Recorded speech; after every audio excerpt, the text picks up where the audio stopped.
Hi, I'm Christine. I guess one of the first questions today is what makes me uniquely me? And if I think back to when I was really young, I grew up in a small town, and I was born in an even smaller town. And I always had an ambition to travel and to see the world, and just get out there and explore. I really just couldn't wait to turn a certain age and just break free and go off and do some fun stuff. And I think after seeing all these different countries and cities in the world, it's like something like 150 cities where I've traveled to, and it's made me a really adaptable person to different situations and different cultures and different people and different situations, because you never really know what's going to come up sometimes when you're traveling. And also it's made me a very perceptive person. And by this I mean that I can really read people I feel very well and situations very well. And I think that's quite a valuable thing to have.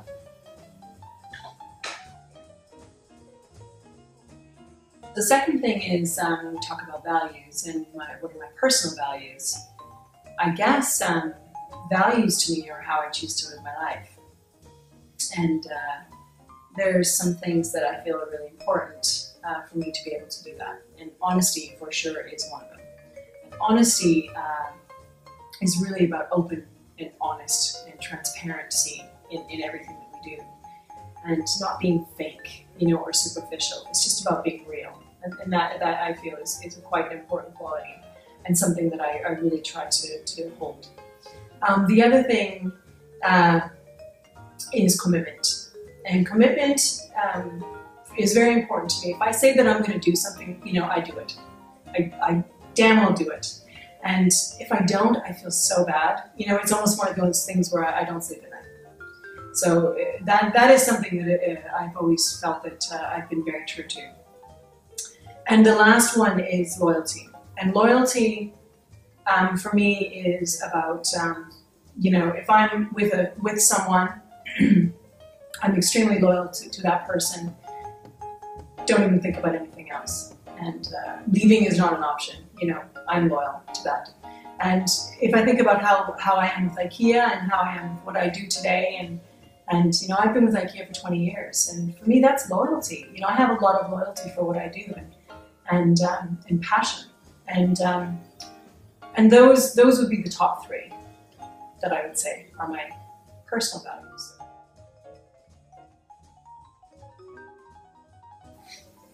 So what makes IKEA unique through the eyes of our customer? And I think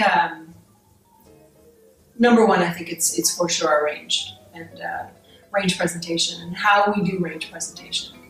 You can look at a lot of different retailers and they don't do it like we do. They try to copy us. A lot of people try to copy us, but they definitely don't do it like we do. Do they have room settings? No. Can you walk through other retailers and feel instantly at home and feel like you can really identify with the range presentation and what they have there, that they have something for you? Sometimes, but it might just be a small part. But I think with IKEA, the amount of range that we have, the width and depth of the range, the amount of articles that we have in our range, constant renewal that we have of our range, this is what makes us unique. And I think this is what people really identify with when they come to the store. And this is why they come. So no method is better than a good example. And I think this is one of my favorite little sayings at IKEA. No method is better than a good example. And it's something that I really try to live by, actually, in my day-to-day. And I think a good example of this is when we went through the kitchen project rebuild of 2013, so it was just last year, last August, September. And this was a particularly challenging project. We had a lot to do, and small team, and a lot of challenges that we faced along the way. And I definitely put myself out there and made a decision that I was going to put myself into the front line and show up in the morning at 6 o'clock and you know, leave at midnight and really whatever it took. And that there's that commitment thing again, but, you know, really whatever it took. And my team just followed suit. And, you know, they didn't complain. There wasn't a lot of anger. If anything, it was completely the opposite. We had so much fun during that project. And lots of laughter and lots of fun. We really, really came together as a team. You know, if you talk about togetherness and enthusiasm, I think this was something that we got together. But it wouldn't have happened if I hadn't have put myself out there, I think, and if I had just been leading from behind or, you know, somewhere else and just telling them that they had a task that they needed to deliver. But I definitely drove the team from the shop floor, and when we did it together. And that's, I think, one of the best times and best examples that I have today of being a good example. Daring to be different. A personal, probably more of a personal example of that, I guess. Growing up in a small town, as I mentioned before, and when I made the big decision to move away from that small town, you know, my family sort of just expected that I was going to stay there, and had a boyfriend there, and life was on track there. And you know, the next step was, well, probably going to end up buying a house and settling down and all of those things that you do. So when I announced that I had made a decision to move away to Vancouver, which was the bigger city, which maybe 1,000, 1,200 kilometers or something distance in between, 10-hour drive, something like that. Yeah, that was met with some resistance and didn't really go down that well. And what are you going to do? And how's that going to work out? And what, you know? So explained away, you know, I was young and I'd made the decision to move away, and probably that was some of the reason my family was meeting me with a lot of resistance. But I did it anyway, and moved down there and went to school and put myself through design school, and started working at IKEA. And you know, a few years after that, after my family had kind of settled down and gotten used to the idea of me being there, finally, I made a decision to go to China, as I said, and just on a whim, really. And well, that just like turned it upside down, because, you know, they were like, China? You're going to move to China? Like, are you crazy? What do you mean you're moving to China? So that was a few occasions where I think they were starting to clue in that I was definitely different, and was not going to settle down in a small town, and was not going to marry the hometown guy, you know. I was going to run off and find my way in the world, and boy, am I glad that I didn't, because, you know, I ended up meeting a fantastic guy and have a great baby and a little boy, and, you know, yeah, you just never really know, do you? But I think, you know, just that little bit of daring to be different and not expecting or accepting the status quo was, or what everyone else was expecting of me. You know, my whole life changed and turned out really, really for the better.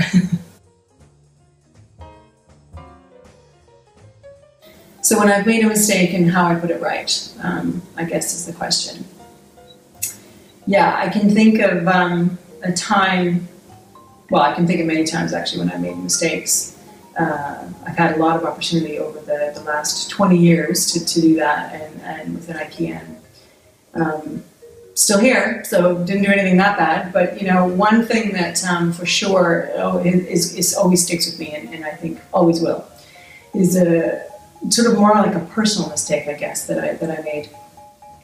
And basically what it comes down to is just really not thinking out the next step or something that I was about to do, and just getting very excited by the opportunity of it all. And, you know, I had applied for a job in IKEA in China, and sent off my CV, and next thing you know, I'm on an airplane going for a look and see, and meeting everybody there, and got the job, and that was basically it. Signed the papers, and I was on a flight back and packed up my whole house, and I was on my way there.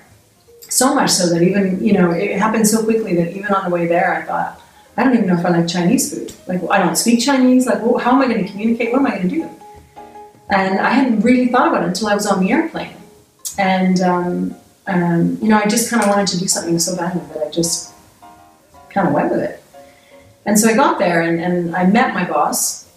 I had met her very briefly before and everything seemed fine, but, you know, day to day working with her in the office, her and I were starting the expansion team together in China. And it was just her and I. And we were going to have a much bigger team, but for about 5 months, it was just the two of us. And we did not hit it off at all. And I thought, oh, uh-oh, this is not good. You know, and I remember going home from work every day thinking, I have made the biggest mistake of my life. What am I going to do? So, you know, this went on really for about 6 months. And kind of just us sort of, the relationship deteriorating more and more all the time. And I just got to a point where I just thought, I either have to go home and decide, you know, to leave China and do something else, or I'm going to stick it out and make it work. And I definitely wanted to stick it out and make it work. You know, I'm tough. Like, I really wanted I really wanted this to work. And I could see, you know, there was glimpses of us sort of being able to have a relationship. So I thought, it's going to be okay. So I decided that how I was going to do was I'm just going to confront her and talk to her. I needed to be open with her and honest with her and just say, this is how I'm feeling. This is how, you know, this makes me feel. And really tried to keep it to me and about me. And we just started talking, and I just gave her that opportunity. I opened up that dialogue with her. And slowly our relationship started to mend. And, you know, that was a small beginning. But in the end of it, probably about 6 years later after we've been working together, it came so that she relied on me so much. You know, I became like an integral part of her team. And we're still friends today. You know, she was the best teacher I have ever had, hands down. And I think that is a mistake that turned into probably one of the best opportunities I've ever had in my life. So why do I want to be part of your reality, or what really motivates me to want this new opportunity?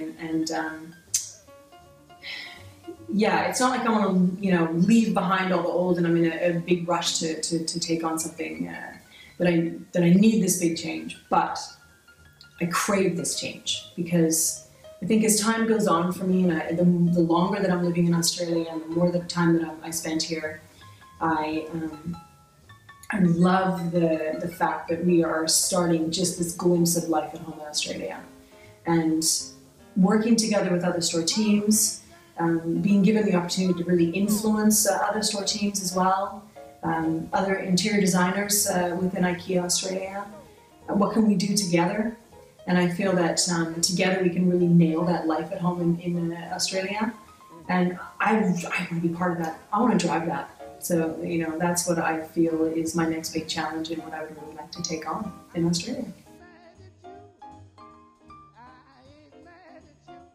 I don't think I really knew what being in the face of challenge was until I landed in China.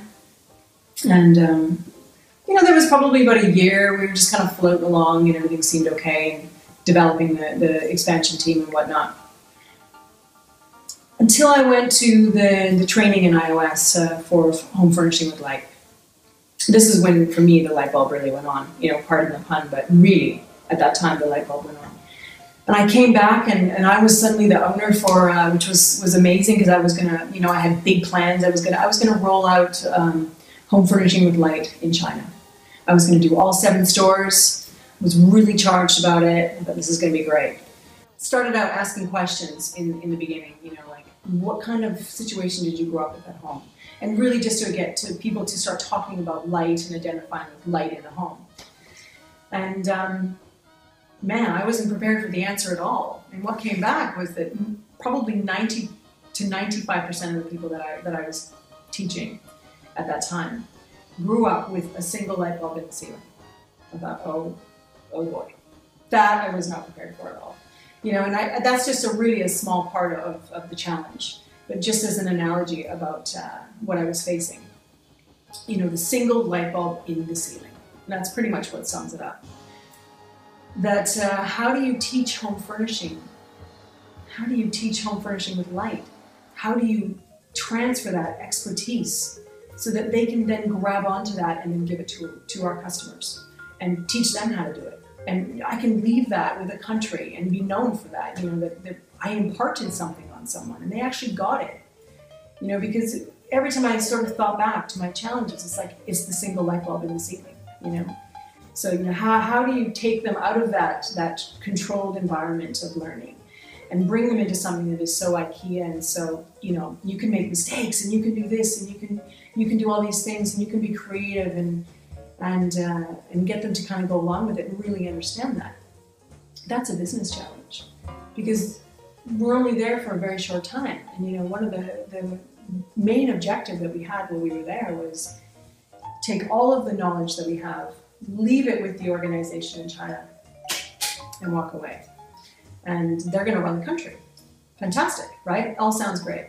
But they got to get it. Because if they don't get it, it's going to fail. It's going to be like when we say, you know, that other retailers love to copy us. That spirit needs to be there. They really need to understand it. And yeah, it was a lot of trial and error. How I dealt with it personally was, you know, I spent a lot of time, as I said before, a lot of time coaching. I really worked side by side. I found that it was best if I worked one-on-one sometimes in situations, so I did that a lot. And a lot of the people that I had that were my successors that I really worked with are doing great things in China today. You know, they're working on the national team. Some of these kids couldn't even speak English when we first met them. You know, we just kind of brought them in. We saw this little light and we thought, I can do something with that. And so you know, they're working on the national teams. They're project leaders for expansion. They're doing great stuff, really cool stuff, and they get it. And, you know, I feel very proud about that.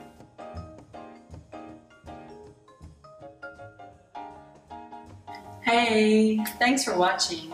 I really hope I get the chance to tell you more face-to-face, much more.